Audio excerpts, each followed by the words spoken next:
Hello mga Airguns, welcome to our channel, and our topic for today is pellet cleaning, pellet lubing, pellet sorting, barrel cleaning, and ano yung mga ginagamit kong lubricants, bore cleaning, solvents sa barrel. Okay. So yung tanong, ano bang ginagawa ng pellet cleaning sa pellets? Nag-accurate ba yung pellets mo? Okay, so based on my experience, nung hinugasan ko yung pellets is, number one, makikita mo talaga after cleaning the pellets, yung natitirang liquid na joy. Kasi yung ginagawa ko niyan is, meron akong isang container. Tapos nalagyan ako ng joy with the water. Medyo sample it's 50-50, so 50% joy or 50% water. So hindi naman kailangan talagang pure joy. Okay. So ilalagay ko dyan, and then counting shake, no. Same. So ilalagay ko siya sa isang aluminum container. Nandun sa loob yung liquid joy and water, and then lalagay ko lahat ng pellets doon. Tapos konting shake, parang ano, parang just enough to really, yung magtatambol yung mga pellets, gano'n. Okay. And then after that, meron akong strainer. So mabibili mo lang ito sa mga cheap China stores, So paglagay ko ng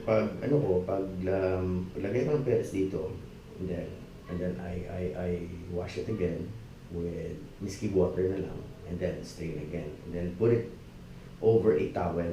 Ilalagay ko yan sa towel, dyan. Tapos gaganin ko ng and then pwede rin, gusto mo kung meron kang fan, for example, just let it air dry. So kung mag-air dry na siya, yun na yung time ko na magsusorting. Okay. So yung sorting ko noon is pellet head, sorting, tapos weighing. Okay. So yung ginagamit ko is a pellet gauge. Okay, so meron akong pellet gauge. So this is a 177 pellet gauge. Meron din akong 22 pellet gauge. Okay, but for this, 177 muna. Okay. So yung pellet gauge natin, may nakalagay may mga butas yan. So yung butas niyan, meron siyang number. Meron siyang mga number dyan. Okay. Yung number niyan corresponds to the diameter of the pellet head. Okay. So yung number dito, for example, yung pinakamaliit ng pellet head is 4.46 mm. So 4.46 mm, 4.47, 48, 49, 45, 455, 454. Okay. And then yung pinakamaliit is 4.46 mm, yung pinakamalaki is 4.55 mm. Okay. So, paano yun? So, kung titignan natin sa ilalim, usually sa ilalim ng lata, depende yan kung saan galing yung pellets mo. Okay? Okay, meron talagang lata na ganito. So, wala siyang nakalagay ng mga maliliit na sticker which identifies the pellet head na nandito sa pellet size. Okay? So, for example, nakalagay dito. Okay, so ito 22, just an example. So, dito, mayroon dito nakalagay 552. Okay. So yung meaning na itong batch ng pellet, yung head nito is 552. Okay? 552. So may yung number dito, dalawang number yan. Sa itaas, yung batch number. Sa ilalim, yung pellet head. Okay. So, lata na ganito. This usually comes in a box. Tapos, yung sticker na may pellet head diameter nandun sa box. So, kung bumili sila ng box, nandun yung sticker. So, pag kinuha mo ito, wala na itong sticker. Hindi mo na alam ito. So, if you're curious, kung meron kang kinukunan ng mga lata, dealer, just ask them kung nung kinuha ito at binenta sa iyo, kung ano yung pellet head na nakalagay dun sa box. Okay. So, for example, balik tayo sa 177. So, for example, nakalagay dito, okay. So, nakalagay dyan is 4.52. Okay. So, meaning, yung pellet head dito is mostly, if not all, is 4.52. So, dito sa pellet gauge ko, meron 4.52. So, eto yung 4.52. So, yung gagawin ko, after cleaning, pinapasok ko yan isa-isa. So, if this is 250, o 500 pieces. 500 pieces.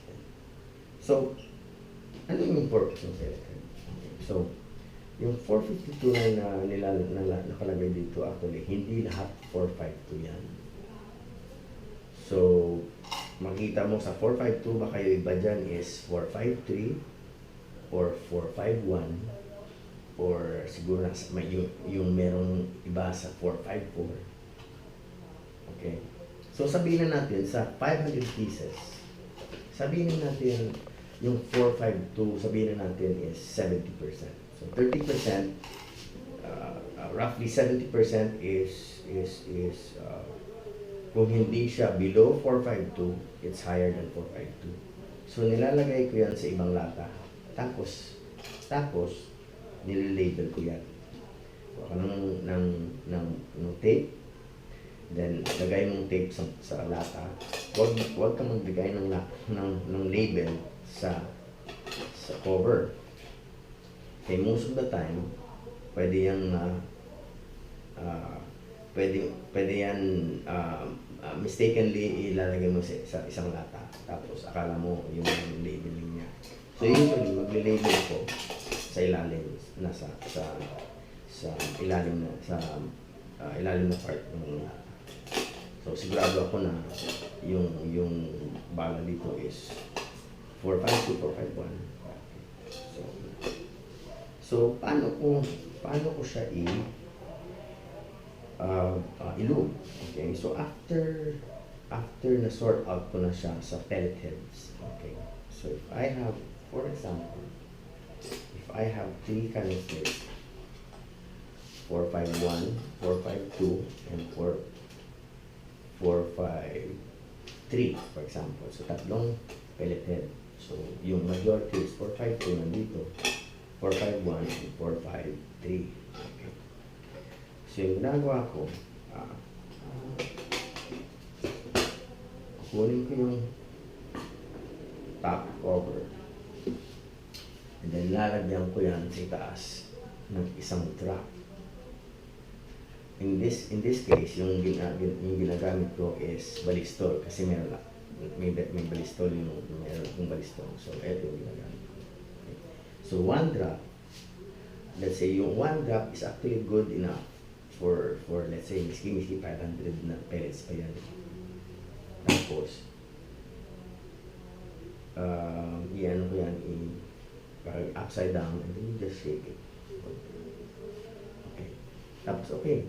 It will just, yung tamang-tamang, yung 1 drop, tamang-tamang na, it will just put a little lubrication sa lahat ng pellets kasi ano yan, magmi-mix yan eh. So, kailangan meron lang siyang konting lubrication para hindi siya, for example, hindi siya mag-oxidize. No? Hindi siya mag-oxidize. Tapos, yung lubing naman kasi,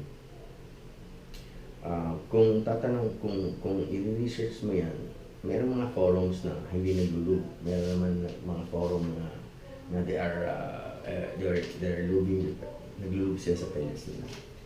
Yung lubing actually, hindi naman siya nag-add ng accuracy sa pellets mo eh. No? Yung lubing lang naman is, it slows down, slow down yung leading ng barrel mo. Okay? So, kung naglulubing ka, in my own opinion, sa akin lang, lesser yung leading sa barrel mo. So, the lesser the leading, the lesser you clean. Okay? So, pero pupunta tayo dyan. Pupunta tayo sa cleaning. So, anyway, yun lang yung purpose. And then, yung cleaning naman actually, why do I clean? Because after cleaning, kung matapos ko ng cleaning, makikita mo talaga, doon sa joy, doon sa ginawa mong liquid, cleaning liquid na joy and water, makikita mo talaga sa ilalim yung shavings, yung mga maliit na shavings ng lead na nakuha nung nagwawashing ka. Okay? Minsan nasa loob yan ng pellets, nasa loob, yung nagsistik yan sa pellets. So, kung bago pa siya from the factory, minsan nasa loob yan. Or minsan, nandyan lang yan po, hindi mo naman talagang ini-inspect eh. So, by washing, nakukuha yan, nakukuha. Tapos, paglabas ng pellet, talagang, siya, clean. So, wala siyang oil, wala siyang grease, wala siyang lead shavings na nandyan sa loob. So, it's clean.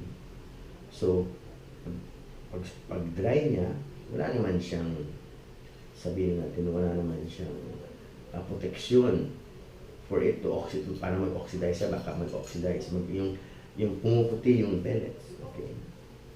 But rest assured, these are premium lead, so depende naman yan sa klase ng lead. So GSB gets their lead, it's pure lead, tapos high quality lead, okay? So, kaya nga minsan, kung sa mga local pellets, user dyan, kung makikita nyo minsan, bakit last month, yung binili kong pellets, maganda. Tapos talagang, yung lead is, dark. Tapos, maganda yung lead. Tapos, the next month, bakit puti? Parang hindi na siya mabigat? Bakit yung iba oxidize? Yan. So wala yung mga local pellet makers natin is wala silang, sabihin na natin, yung quality control ng local pellets natin is malayo sa mga import pellets. It's a sabihin na natin, given na yan. Okay, given na yan. At saka ikumpara mo naman yung price, yung presyo nito kumpara dito sa local, di ba? Okay, so wala naman it's comparing apples to oranges. So wala, hindi mo naman pwede yung dalawa eh. So pero yun lang yung yung punto ko doon na even dito na GSB na premium pellets hinugasan pa para makuha lang doon. Yung talagang, yung kung gusto mong manalo, ginagawa mo lahat eh. So, yun yung mga ginagawa ko. So, okay, so I wash, I dry, and then I lube. Okay, nalube ko siya. Okay. And then I sort. Okay, sort na natin. Okay. So, ano pa yung ginagawa, kasi noon, nag-weighing din ako ng pellets. Gini-weigh ko yan. Okay. Actually, the pellet gauge came later. Later na itong mga pellet gauge. Noon talagang nag-uwi. Yung Super Zero at saka yung Histan Quicksilver. Yan. Mga ano pa yun, mga 19. Yung Super Zero at that time is nasa 19 grains to 20 grains yan eh. Bigat yun. Next time. So, wini-weigh ko din yung pellets. Okay. So, nakalagay dito sa lata. Okay, nakalagay dyan yung pellet weight. So, sa 177, nakalagay dyan is 10.34. Okay. Ito yung middle na GSB exam. Kasi yung GSB sa 177, tatlo yan. Yung talagang ginagamit yung tatlo. Actually, may 16 grainer pero bago yan, so let's just leave it. Yung tatlong ginagamit sa competition is 844, 10.3, and at saka yung 13.43. Yung ginagamit ko actually is the 13.43 grains. Okay. So, just an example, nakalagay dito is 10.34 grains. So, sinasabi ni JSB pala, na yung weight ng pellets nila is 10.34. Pero mini-weight pa rin yan. Okay, mini-weight yan. Yung ginagamit ko, grains, not grams. Okay, that's why na itong klaseng weighing scale is talagang maasahan. Matagal, nakabili ako nito early 20s. Early 2000 nung nag-weighing pa ako, tapos nasira, tapos ngayon na ako nakabili na naman. So sa Lazada ko ito is more or less this is less than 1,000. Yung brand niya actually is Diamond. Yan, Diamond. Bakit Diamond? Kasi meron siyang mode, meron siyang grains, tapos yung grains niya is 2 decimal points. So, makakuha mo talaga yung 13.00. Okay? Okay. So, paano ko siya i-weigh? So, usually, nag-weigh ako sa isang kwarto, walang hangin. Kasi yung hangin, konting miski, ano mo lang, yung breath mo lang, actually, mag-move yung weight. So, mag 10.34, yung kinukuha kong batch, is depende sa iyo ako na anong gusto mo. Let's say for example, in my part, yung ginagawa ko, yung kinukuha ko is 0.25. Okay. So 0.25 meaning 10.00 to 10.25 isang grupo yan. 10.25 let's sabihin na natin 10.26 or 28 to 10.50 isang grupo naman yan. Yan. So mga ang difference ng pellet weight per can is by 0.25 grains. So 10.00 to 10.25, 10.26 to 10.50, and so forth, so on. So, pwede rin lesser, di ba? Kasi, miski mag 10.25 yan, minsan may lalabas na 9.80, 9.9. Yan. So, hindi talaga accurate yung nakalagay dyan. So, you have to, hindi naman nila ni-weigh yan yung pellets So, meron na silang standard na yung kung ganyang mold ang ginagamit, yung average na nila is 10.34, but kung i-weigh mo yan isa-isa, meron may mga variation yan. Okay? So, hindi malayo yung variation, pero kung nandun ka sa pinaka-extreme, kung nandun ka dun sa kabila din, yung kung nakuha mo, tinalagay mo, tinira mo, yung tama noon. Tapos ang nalagay mo yung nasa opposite din na weight, eh talagang malayo yan. Oh, sabihin na natin hindi siya malayo, pero it will cost you a point. Sabihin na natin yung 10 naging 9. So very important yan sa BR25.